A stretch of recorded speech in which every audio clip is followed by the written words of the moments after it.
Hello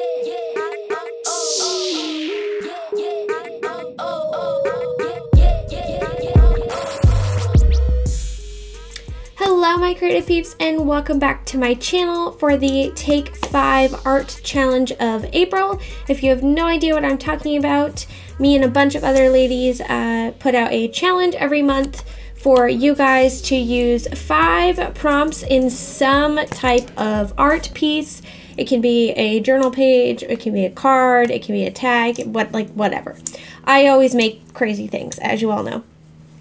So today I thought it'd be fun to work in my black journal. If you didn't see this, I did this page using only Dylusions products, and it was super fun, and I want to challenge myself to work in this black journal again. I'll leave the process of this page linked in a card, but we're going to do that. A lot of you were missing these sped up videos, so this Take 5 challenge will be sped up.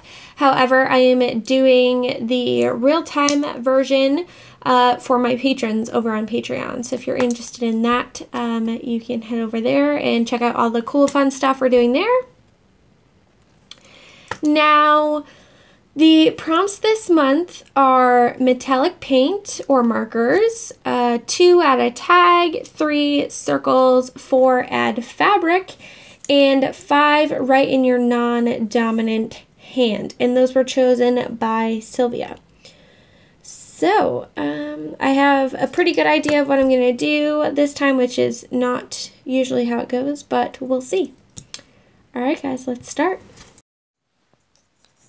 Okay guys, so I started off with looking up some quotes I knew I wanted to do an all writing background.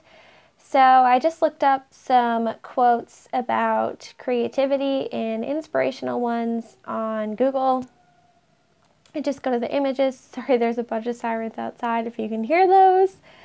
But yeah, so I just kind of found some ones I liked, and I took colored pencils, one in the canary yellow and another one in lilac, and I just wrote the quotes alternating with my left hand.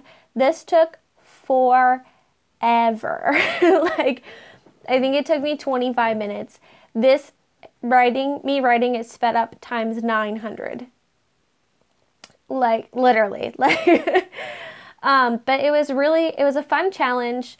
I felt like my writing got better, and then it got worse towards the end because I was a little like over it and being impatient, and I was like, okay, I just want to move on to like the next thing.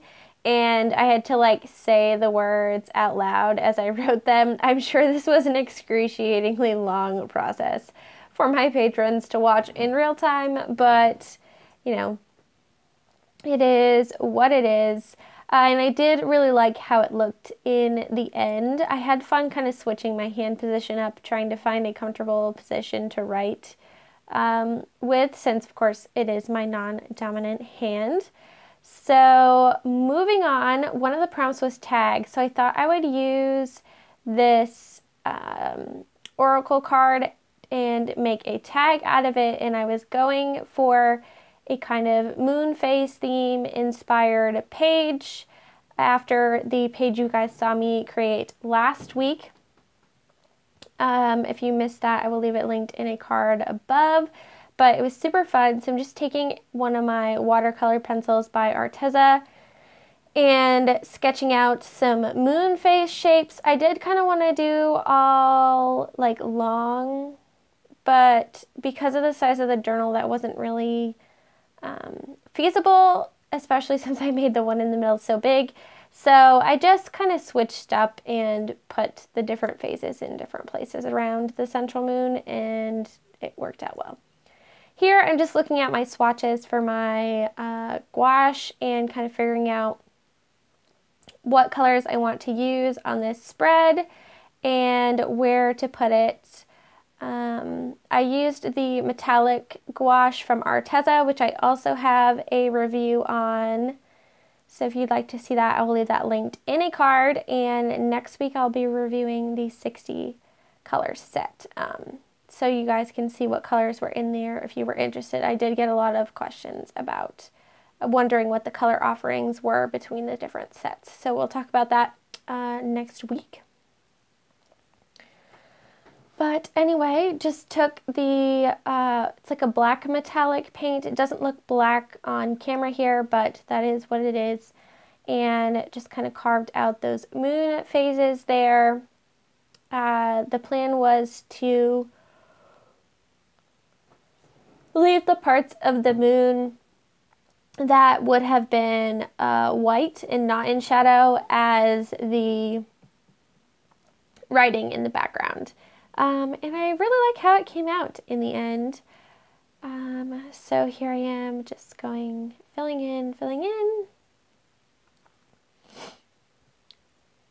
And for the space around the moons, because I'm going to do a blockout technique, I mixed the green and the blue metallic together because it was too blue but too green, so I mixed them together and I came out with this really pretty teal color, and I was super happy with that. I did kind of water it down a little bit because it's easier to lay out, which does take away some of the opacity.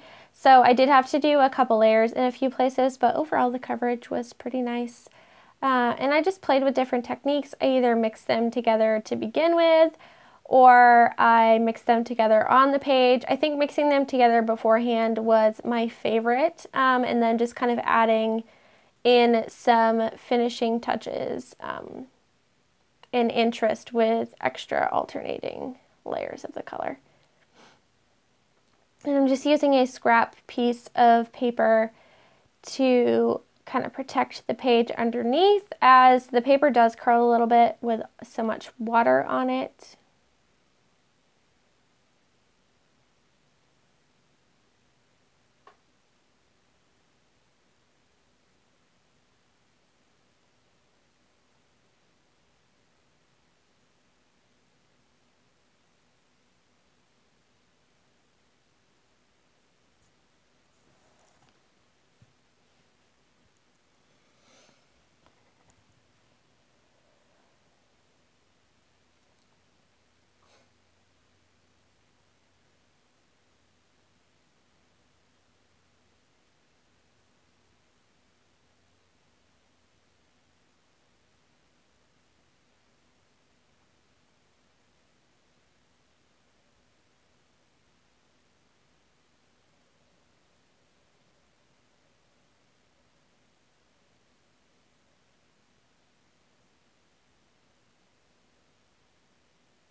So once I was finished with the blue, I decided to take some of the white metallic gouache and make some super messy circles around the moons here, kind of to give that glow effect and to separate them some more from the background, especially with the one that's supposed to be the full moon, because obviously there's no black around it, so it just looked a little funny. And then I wanted to add some even more definition, so I took out my Stabilo All pencil in the black and just made some super sketchy and messy outlines to the moons, and I really like how this pulled that together. I think it added definitely what it was missing. And then I just took that and created a border as well. So at this point, we have done write with your non-dominant hand, as well as use metallic paint. I did take this Stabilo as well and doodle some stars all around. Oh, and one of the prompts was circles, so my moons are the circles. So then I took the Oracle, oh, No, I lied. I decided to add a little bit of a border with that black metallic paint just to make the moon part of all the other ones and to add a little more interest and dimension, and it looked really cool. So then I took the Oracle card, and of course it has this clear plastic coating on it, and I wanted to be able to journal on the back. So I just took some sandpaper and sanded off as much of the coating as I could.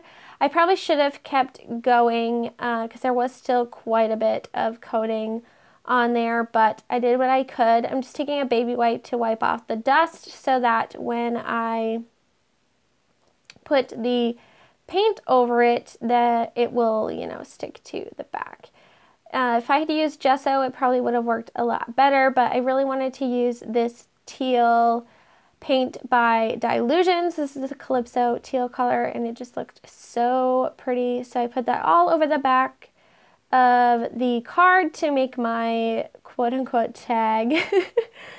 And this did take forever to dry, but it did eventually dry. So there's that, and I did not sand off a lot of the coating over the image of the girl because I did want to leave that there. And then I pulled out my bag of fabric scraps to add fabric, which is the last prompt, and I figured I could just make the fabric the little tag part. So I just pulled off a strip, and I'm going to use an eyelet and poke a hole in the top of the card to string the fabric through as a little like tag. And I think it came out super cute. I did journal on the back, of course, because I did pull this card. I didn't pick it because of the picture. I picked it because just of the message. Use it as an actual like oracle card reading, basically. If you're into that type of thing, you know what I'm talking about. So just kind of journaled about the subject that it was answering the question of on the back. And I had so much fun with this journal session. This is probably the funnest Take 5 I've done in quite a while.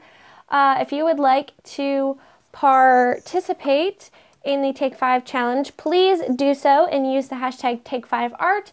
You'll find all the prompts and everything you need to know listed in the description box below. Do not forget to check out the other ladies who have posted inspiration for you to check out. And next month we will be adding 3 new members to our group. So thank you to everyone who entered that. And yeah, I can't wait to see who is going to join us. Please give me a thumbs up if you enjoyed this. Subscribe so you don't miss any of my future videos. A gigantic thank you to my patrons who allow me to do this as my job. I wouldn't be here making YouTube videos without them. So yes, thumbs up, patrons, you rock. All right, that's it for me today, guys. Can't wait to see what you create. Have a fantastic rest of your week. All right, guys, bye. Prepárate.